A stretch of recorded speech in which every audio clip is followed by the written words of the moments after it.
Hello and welcome to Black Economics TV. We have with us today Dr. Ava Eagle Brown, a lovely name, by the way. Eagle, I expect you to be soaring away. Welcome, Dr. Ava. Thank you for joining us. Dr. Ava is an author from the name Doctor. She has a PhD. She is also organising a film festival in Jamaica, which is coming out summer 2024. She has an organization called Sister Hold My Hand, and she also does courses, talks. She motivates many, many people. So I just want to say thank you for agreeing to be with us and to sharing some of your wisdom and perhaps your life story as well. She has written a book called The Mango Girl, which goes through her life's journey, and sounds like it'd be really interesting to read. So I will put the links at the bottom of the video for you to find out more and connect with her directly. Dr. Ava. Thank you for having me. I'm really honored to be here. Oh, that's nice. Okay, could you tell us a little bit about your life, your early life, education, and early career? Thank you, sure. So my early life, I'm actually at a 360, I think, as we'd say. I'm back in Jamaica. We're talking to you from Jamaica. And I grew up here as a product of a teenage mother. I actually learned quite recently, because up until about 3 weeks ago, I thought my mother gave birth to me at 16. I just learned it was 14 years old, actually. And that really, I was in church and it really did something to me. Some women came up to me and they were talking to me and they furnished me with the information, and it really tore on my heart, because I have a lot of compassion for my mom, who was a teenage mother who gave birth to me. But to learn further on that she was younger than I thought really just recompassioned my feelings towards her. Oh, wow. And so I grew up with in a teenage mother situation where my mom was a child herself when she gave birth. Absolutely. And my father, who she called my father, did not own me, as is very common in the Caribbean and other parts of the world. Let me just put that out there, that I was not owned by my dad. So I would be living like 200 feet from this man, and he would send me to the shops to buy cigarettes. And in the community, there was a constant talk that I was a jacket, meaning that you didn't have a father figure, because I had my mom's surname. And as time went on, I really was embarrassed, and it affected my self-confidence and who I was, my identity as a person, because all my other siblings had their father's name. But anyway, I grew up doing that, and really felt abandoned at points, because my mom had a few of us. And so I grew up in a one-room shack, literally about 14 by 14 room. And my mom would take a sheet at night and separate the beds. So it became 2 bedrooms at night. And it was urine infested. We had spring mattress at the time, so you could feel the spring sticking in your ribs. So I never spent a lot of time in bed. I would go in late so that I didn't have to spend much time in the bed. The bed was cramped, and I'd get up very early to ensure that I was out. And your chores were a normal part of your life. So you had to go and tie the cow out, or tie the goats, or milk the cow, or sweep the yard, or carry the water, because we never had any of these things. It was a very interesting childhood, very tumultuous. However, looking on it now, I learned a lot. Fast forward, in part of my childhood, I went to live with the man who was sending me to the shops, who was in fact, well, my father and his partner. And in that house, long story short, he sexually abused me. And that's how my life started along this abusive pathway, where sexual abuse became part and parcel of my teenage years growing up, whether it was my father, it was my uncle's friend, it was various facets of society. And so I moved in my childhood about 20 times. I became homeless at one point, because one of the men who my stepmother would send me out to be with, I literally decided I wasn't going to go. So I ended up running away from her house and living at my high school on campus, leaving school like everybody else, like I was leaving to go home. But at night I'd go back to school because I had nowhere to live. And it was one of the guards who saw this and said, no, you can't be here. So he sent me to live with my auntie. And she then couldn't keep me because there were other facets going on in the family. So she brought me to an uncle and just handed me over like a package, like a Royal Mail package, to my uncle, who I didn't really know. And I felt uncomfortable. I felt unsafe. I felt very vulnerable. I felt, in campus, I felt like I was surrounded by men who were abusers. That's thankfully for my uncle. He was a really great man and he's died now. God bless his soul, Uncle Ken.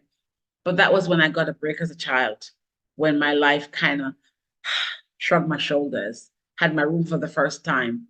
At 15 years old, I was still wet in my bed, literally, just traumatized, really.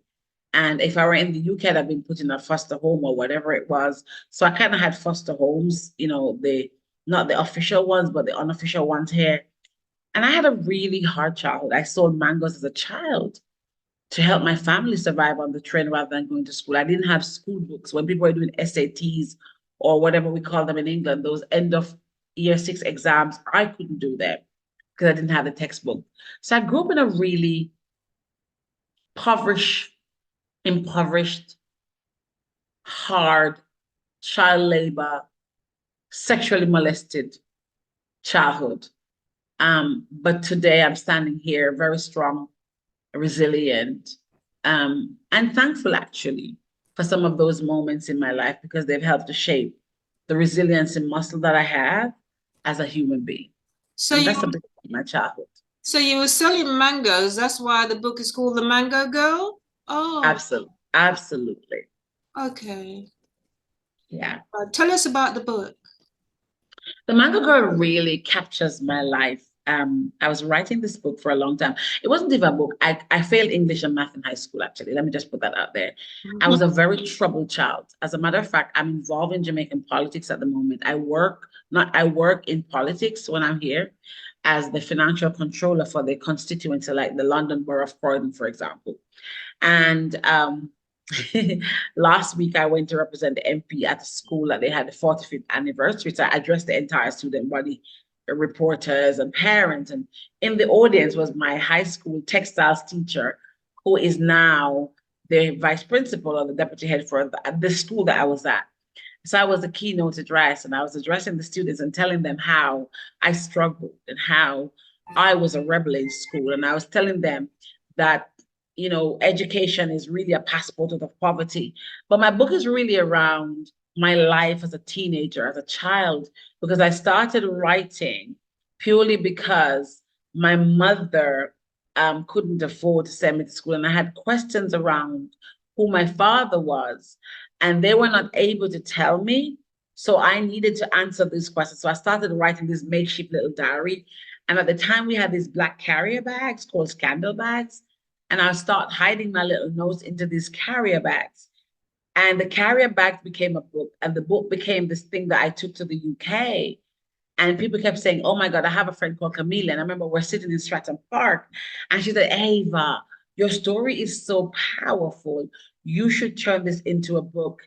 And it was out of that that I started believing when I shared little snippet with people that they said, okay, man, this should become a book. So I was going to University of Wales in England through RDI. And I remember I was in Norway working because I was doing a job I was working for an American company. And I had this assignment to deliver and I was late. And I just couldn't think of what to write. So I wrote about myself. And I remember the university rang me and told me to come in. They wanted to talk to me. And I was so flipping nervous. I was like, oh my God, I failed my master's degree. But when I got to Coventry, John looked at me and said, what you wrote, because I wrote about myself, is it true? And he said, yes. Long story short, I ended up in the Financial Times, it's still online.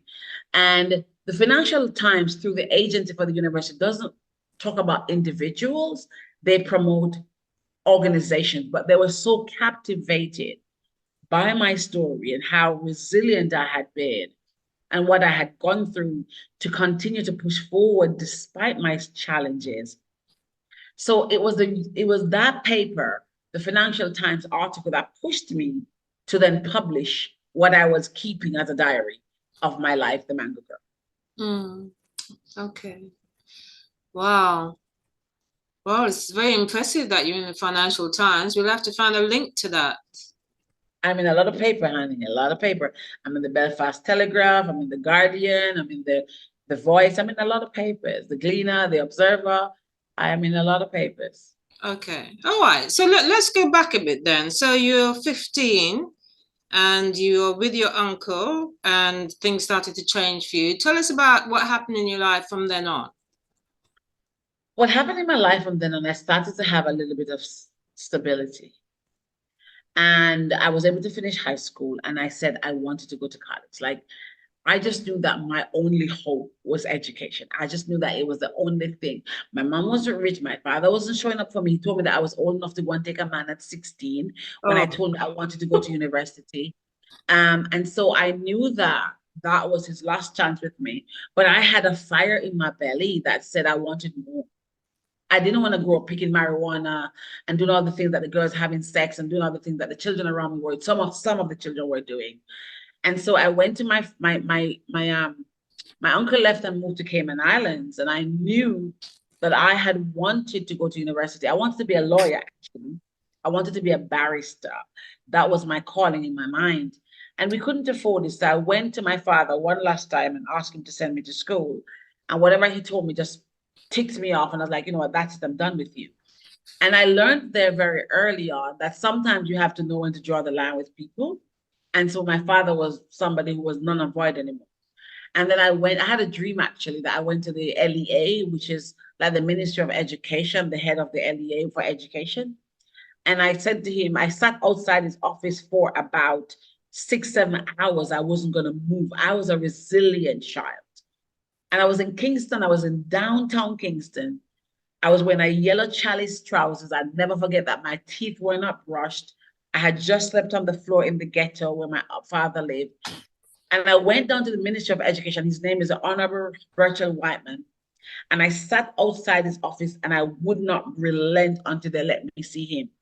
And I remember when the secretary saw that I wasn't going to give up, I was not going to leave. I was pressed that I needed help. I want to go to school. I want to change my life. That about 4 p.m., having sat there from 8 o'clock, not using the toilet, not eating nothing, my mouth was stinking. She allowed me in. And when I got in there, I was like Charlie and the Chocolate Factory. I was touching everything. I'd never seen anything so grandeur in my life. And he said, "Tell me, how can I help you?" And I said, "I want to go to college. I want to become a lawyer." And he was a minister of education. I was like, "I can't send you to become a lawyer, but I can send you to teachers college." And that's how my journey began. He gave me his words. He didn't give me any paper. And the days when you could trust people's words, I remember those days. He said, "Go to college and tell them that I sent you." I believe I was so naive. I took it. It worked, however, because that's why I got into college and became a teacher. oh wow. Okay. All right. So how long did you teach for? I taught here in Jamaica for about 4 or 5 years. And then I came to the UK and taught for quite a few years actually. Okay. South London, South London, London Borough, Croydon, Merton, Sutton. Yeah, I've done a lot, North London, done a lot of teaching in England. And Okay. Luton. What, Yes. what subject were you teaching? I am a food tech teacher, design technology Oh, and art nice. Oh, wow. and business. Mhm. Okay.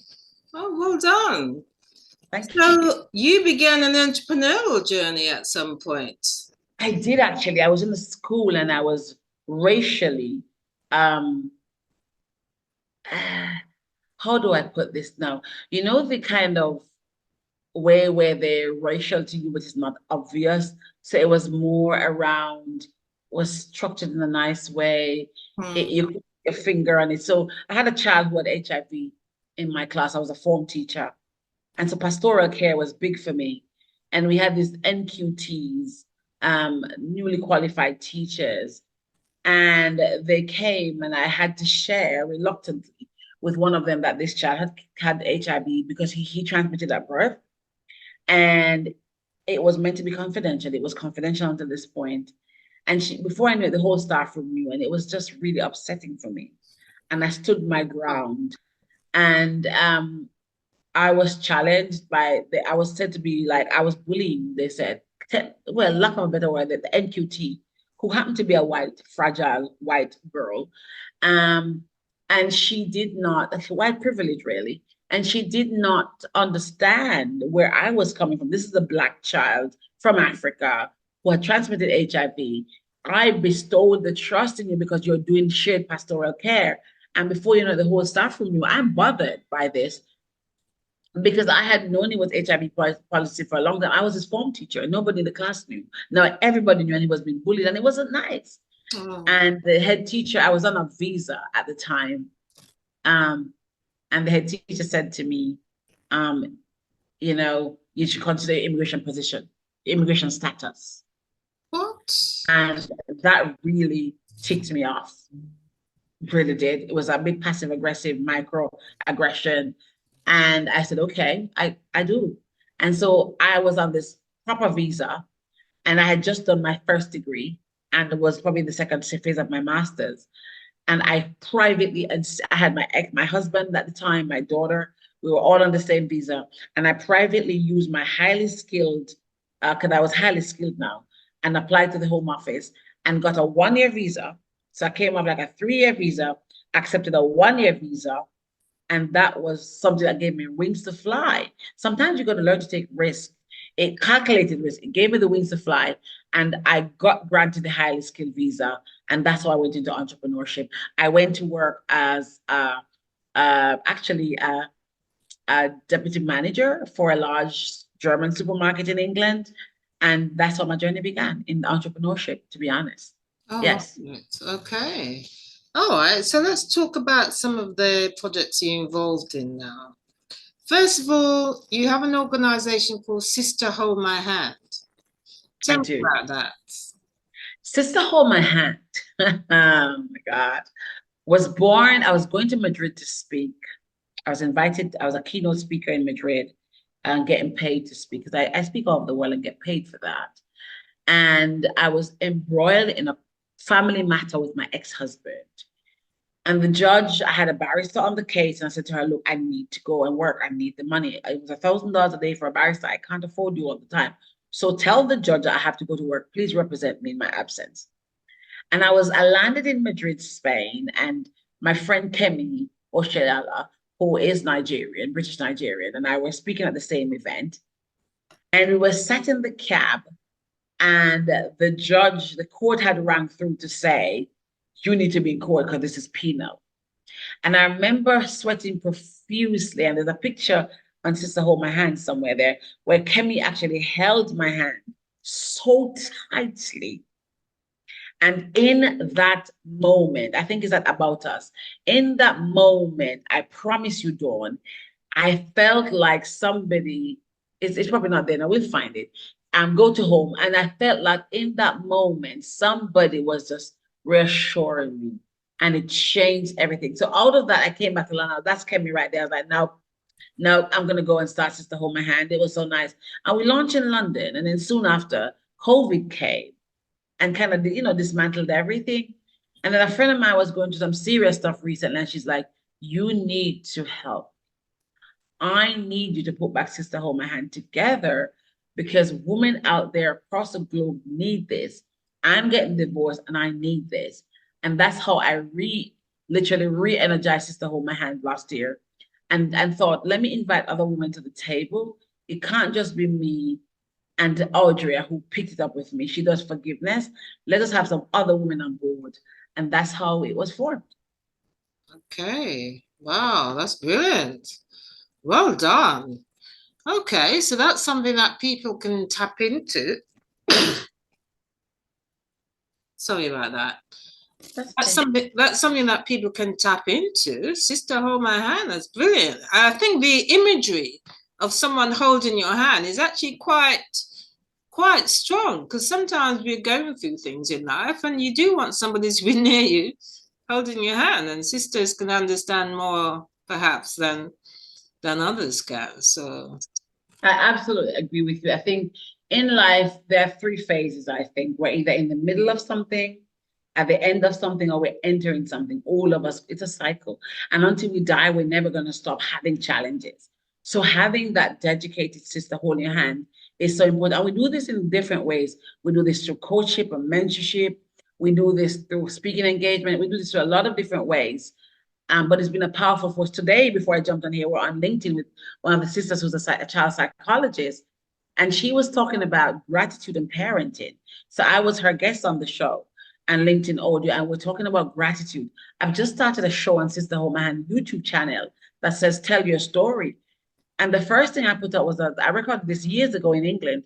A woman who makes a $1 billion US dollars, she's rich, but she was in prison and she was sharing her story, how she was Really? arrested for tax evasion. And that's the first video I uploaded last night. And so I have started my own Sister Home Man is going on the journey of all of the women having their shows to focus on their various individual space and titles and topics and expertise. And so mine is storytelling and speaking and mindset. And I started that last night. Audrey did forgiveness. Dr. Michelle is doing child psychology and parenting and family. Roberta doing communication, Audrey doing the art of letting go and forgiveness, Kenya doing education, and we're just literally Sandra doing about leadership skills and neurodiversity. So we are such a wide, and all of us are Black women actually, incidentally. It was not by design, just those women who I knew, most of them were my clients who become friends, and I pulled on the expertise because I know what they bring to the table. Okay, fantastic. Okay, well, that sounds really good. Thanks for doing that. I know it will affect many people, especially once you're putting stories on YouTube as well. Then people can, Yes. the wider world will be able to benefit from that. So that's great. Okay, so you're in Jamaica. Tell us why you're in Jamaica right now. I'm in Jamaica because I'm actually sitting in my Caribbean home that I'm building. It's the plan to transition back to Jamaica. This morning I woke up and I was on the phone with my best friend. She's in Birmingham, she's a Brummy. And as I opened my back door, there was a nice ripe papaya on the tree waiting for me. Like that's breakfast. And I said to her, "Oh, Drea, do you see why I'm here? I'm here because I tell you one of the things that happened to me being here. I'm here because I'm working here. My daughter is here and she doesn't want to come back to the UK. My children love Jamaica. My born British child loves Jamaica. But I'm here because I wanted to be close to family. And when COVID came, I think for a lot of us, we started doing that soul search, right? And try to understand what really mattered. And for me, I wanted to be near family. My mom just left this morning. She spent the last 2 nights here. I wasn't getting that when I was in England. So I live between the two places. I share my time between England and Jamaica. But I'm here now in particular because I'm working on a film festival called the Black River Film Festival. It's Mm. the first of its kind to be held in the south part of the island. So last year I read at this book festival, very massive, called Calabash. I don't even know Calabash. I mean, when I got on stage, I kid you not, when I looked down, Angelina Jolie was sat at the front row. It's that Whoa. serious. And then there was the girl from the food channel from BET and a lot of other celebrities, British celebrities and stuff. I was like, oh my God. So the creative industry in Jamaica is growing. I want to be part of that. I want to start telling stories and having women narrate their stories. So the Black River Film Festival is happening this June 27th, 26th through 30th. The first 26 is going to be an opening in my town where I'm in Santa Cruz, but the other 3 days are in Black River, the capital of St. Elizabeth. The first place, even before New York, to get electricity. Somewhere that England used to ship logwood, which is a wood that we have in the Caribbean, to England for dye. It's a very historic place. And so I'm going to be launching myself and Nick Beverly, who's my curator, who's British Jamaican, actually, British Caribbean. He's a curator. I'm the organizer of the first film festival. And it's so exciting because we have Jeremy Zimmerman coming from England, a casting director to do master classes. We have Judith Adu from Nigeria, which is a Nollywood Netflix producer. We have Zandi, who is an actress from Generations, who's confirmed to come. These are all confirmed. We have Caroline Carew, my good friend, who was just nominated for an Oscar this year. She's coming down. And we have Kwame McPherson, a Jamaican who just won a literary prize, who actually just went to meet the king. Just a lot of great things happening. But what is most important about this festival is that it's giving the chance to individuals who are from the south side of St. Elizabeth, the young people, to take out their mobiles and film and come, and Netflix will be there and come and actually find a space that your film could be picked up and your film could be used and your film could get made from that festival. So we are looking for UK producers and who got Caribbean background predominantly, who are coming to say they want to be a part of it. As you have this on screen, the harder they come is by Jimmy Hensel. It's a British man. And his daughter, Justine Hens, is working with us. She's my consultant on this. And that's a hard thing. But Pressure is actually a film about how the Caribbean people came to England and the struggles they had, a bit like the Windrush. So I'm really excited. Mama Wata is the one that Carolyn is nominating for the document for the Grammys. the Oscar, sorry, for. And so I'm really excited to be part of that. I Killed Her Twice is a film that was just shot in South Africa, and I'm executive producer for that. And that's going to be premiered for the first time and screened at this festival. So I'm really excited about it. And I cannot wait. Early bird tickets are out at the moment for locals. But anybody who wants to come, just inbox me and um, I'll get you sorted. I'm excited about it. Really am, because this is the journey I'm taking now. Wow. And this is in June. It is in June, yeah. Yeah, and It it's is. February now, so I can just imagine the buzz is going to be building up It as is. closer to the date. So well done. Well done. It's Yeah, all I of was this at the opening marketing of Parliament. I was at the opening of Parliament last week, Thursday, the ceremonial opening of Parliament, and actually had lunch at the Prime Minister's residence, Jamaica House, which is so crazy because, and I have goosebumps as I talk about that, because as a child, you could only drive past and admire from afar. Oh, And now I actually had lunch sitting. There's a picture on LinkedIn. I'll probably send it to you of me on the lawns of Jamaica House with Babs Gray, the Minister of Culture, Honorable Babs Gray, Senator Aubin Hill, the head of Foreign Ministry and Commerce, just Minister Floyd Green, and I was surrounded by all these massive people who I could only admire from afar, talking about my film festival, talking to Jam Pro, and everybody saying, "Yeah, we love this. We're gonna be doing this." And I mean, I am a little bit scared because it's a big thing. I've never done this. I've done big events in England, massive events that have got people from 18 countries that come. 2,500 people. I've done that in London by myself. I filled a Ruach, big Ruach by myself. yeah. Myself and my friend Sonia. Let me just put that on because Sonia and I work together on that. So I know I can do events, but I've never done a big event in Jamaica. And so I kept saying to myself, if you can do it in England with so many red tapes, girl, you can do it in your hometown. So this is where I'm at. Oh, wow. So have you got hotels and everybody in the local area all lined up to host We people? have some sponsors. If you look down, we see we have quite a few sponsors so far. We have a sponsorship manager who's designated to work on that. We have a project manager who's actually from England as well. She's living in Jamaica and she's come back home as well. And she lives in Mandeville, which is 20 minutes from me, 25 minutes. Kenya Utamars, she's our project manager.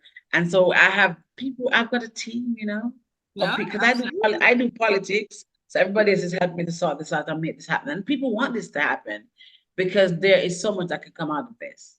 So you're really trying to boost the Jamaican film industry. I'm trying to add my little bit to it. Yeah. Okay, okay. Because you're comparing it to what Nollywood is doing? Yeah, so I'm in a film called Desecration. You can Google it. And when I was on set, I think they made that film for peanuts. And I was like, Nollywood has stuck with it. And we've seen some great Nollywood, but some not so great one. But the consistency and they kept churning out content. I'm thinking Jamaica's not doing that enough. So we need to learn from Judith Adu. How did you guys do it in Nigeria? Because we have content here. I'm even thinking about how can we have cross-cultural content, African, Nigerian, South Africa, Jamaica. Can you imagine some Jamaican patois with some Nigerian pidgin? Hey, my sister, it's gone crazy. So just imagine comparing those rich cultures together, possibly, and creating content. I think we're onto something winning. And there's no a flight from Jamaica straight to Nigeria. You Oh, don't have to yeah, a flight straight from Lagos to Jamaica. You can't go wrong. oh, okay. And there's a lot of Netflix interest in Nollywood, isn't there? Absolutely. There is. You go onto Netflix and there's a whole load of Nollywood movies on there. So they've done very, very well. So we want to learn a little bit of what they've done and repeat it here in Jamaica. We want to replicate a little bit of Niger into this country, and make it right, just like that, I beg, just like that. And I like the idea about young people being able, well, whatever age range, being able to produce little films on their mobiles. That's actually quite good. Yeah. So we actually are going to be teaming up with the Jamaican Film School. And so there's a call for films. There's a film submission up top there. I'm gonna be checking to say it's free or it's not free because I said it was free, but probably it's not free. So we're gonna be having a call for film submission where people from as young as 14 to 35 can actually submit their films. And actually, on the day that the acquisition of content, one of the days, I think is day 3, on the beach, acquisition of content will happen where your film could actually be one of them. there's a BAFTA that we're loving at the moment. You need to go and watch it. It's called a Festival of Slaps. It won a BAFTA recently, and it's we're hoping to have it here as well. So I'm really excited. But it's just the fact that give young people something else to aspire to, and ideas and dreams are born into the smallest soil. You never know. So let's see what happens. So are you saying this is also open to residents in the UK of Caribbean origin? Absolutely, yes. Okay. Does it mean that they have to also get on the plane and attend the event? Yes, they do. Okay. It would make sense. They don't have to, but it would make sense because we'd love to have a little interview with them to ask them. They don't have to come, but come on, Jamaica is tropical paradise. Why wouldn't you want to come? Let's just be that. For some, the costs might be prohibitive, but and so we're not going to prohibit you with cost. If you have a film you want to enter, email us ava@blackriverfilmfestival.com and let us have the conversation. Because if you can't afford it, it doesn't mean your film should not be able to be shown here. Absolutely. We'll probably be able to do a Zoom because we're going to be doing live streaming. A Zoom yes, to, of course. yeah, we're going to be doing there'll be a live stream cost. You can buy your tickets for a live stream to watch the festival. But if you are interested in sending your film, please go ahead and send it and see what happens, because who knows, it might be selected. It could be the beginning of your journey. Never know. Okay, all right. Well, we can try and help get that message out as well, because I think it's Absolutely. fantastic opportunity. And it could inspire some to change careers. Maybe that's something they haven't thought of. But you're really bringing it to the ordinary person because everyone has a mobile and they're busy filming each other, doing crazy things and filming it. So why not make a story and produce a little film? I think that's a fantastic idea. Well done. Thank you. Amazing. Thank you. All right. So the next thing we need to look at is your overall website then. God, this girl is busy. Oh my God, she's busy. Do you know what? I believe in living full and dying empty. Wow. If you think about my background, I'm not supposed to be here having these conversations, right? Because what life has ditched me, I could have just jumped off a bridge, Chelsea Bridge, a long time ago, or London Bridge, but I chose to keep going. It doesn't mean that it's all rosy, but I keep going because there are people who depend on me every day to put out content, to motivate, to empower, to inspire. I'm an independent publisher. I publish so many books every day. My most recent book, I have to talk about it because it's 700. It's a massive, massive book. It's called Trouble Money. I want to make you sure you can see it. And Trouble Money is a massive book. I have to show you guys because I want to take off my background. Please remember that I'm building because I want you to see the house. So there you are, Trouble Money. So do you see I'm building? There's my house I'm building, massive. Yeah. So Trouble Money is written by a 76-year-old Jamaican who was in prison. This was written in prison. It is an amazing book. And I tell you something, wow. I'm so proud to be the publisher that helps him bring this to life. It's available on most platforms. It's such a read.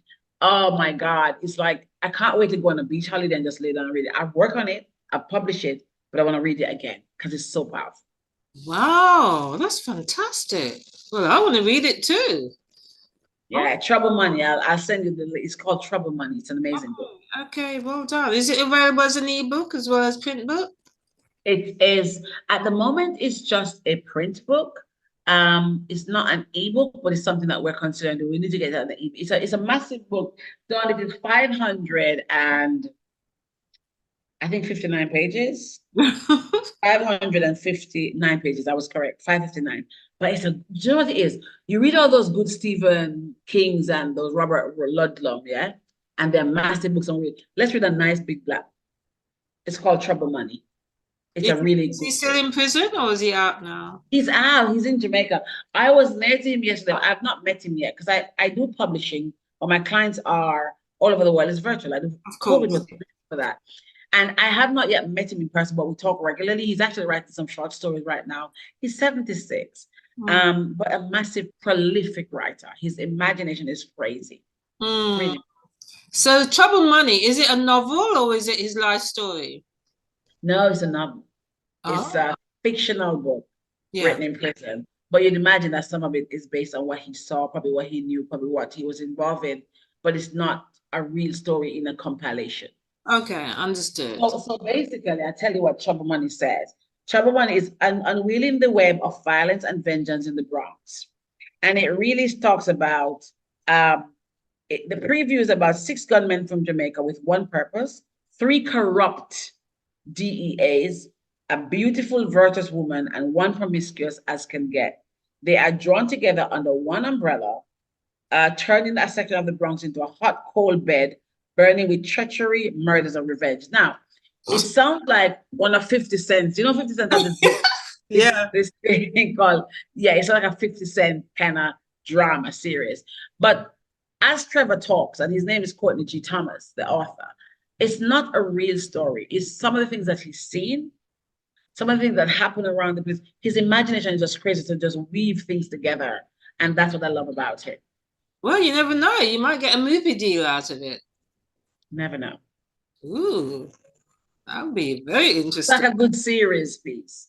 Yeah, absolutely. That's brilliant. Okay, so tell us about your website and what you're offering from your website. So Dr. A, my Ava Eagle Brown website, I do coaching. I'm a mindset coach and I speak. I have an agent in Sweden and Norway and the US, and I speak all over the world. I really speak. There was me speaking in Poland. That was 20,000 people. I speak, I coach, I train. I also do tailor-made things for different people, but I publish books. I really am big on getting your books out there, that was a Madrid day. That's the day Sister Hold My Hand was born. That picture right there, you would never tell that I just come out of a situation where I was crying, I was stressed. The judge said I'm going to be arrested. And I went there and I motivated those women. Oh my God, it was so amazing.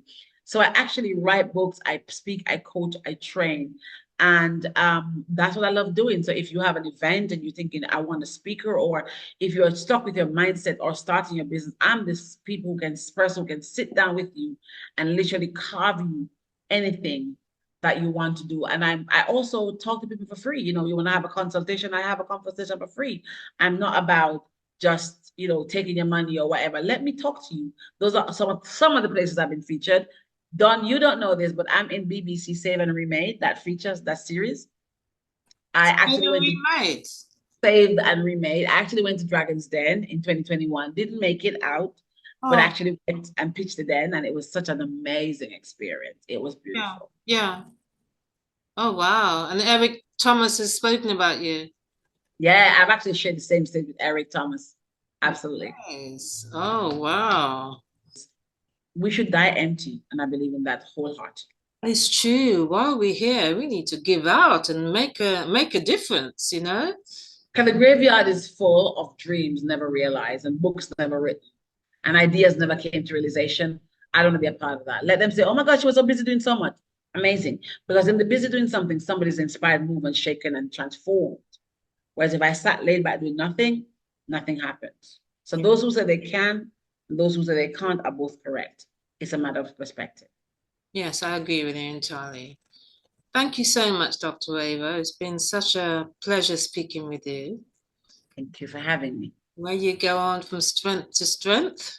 I see all those publications that you've been mentioned in, and I'm sorry I only just came to know about you, but we will keep in touch, and you never know. Time is the important thing. Timing. Well, yes, and you never know. We might do something jointly together at some point. Okay. Thank you very much. You take care. Thank you for having me. Thank you, Dawn. Thank you. Bye. Bye.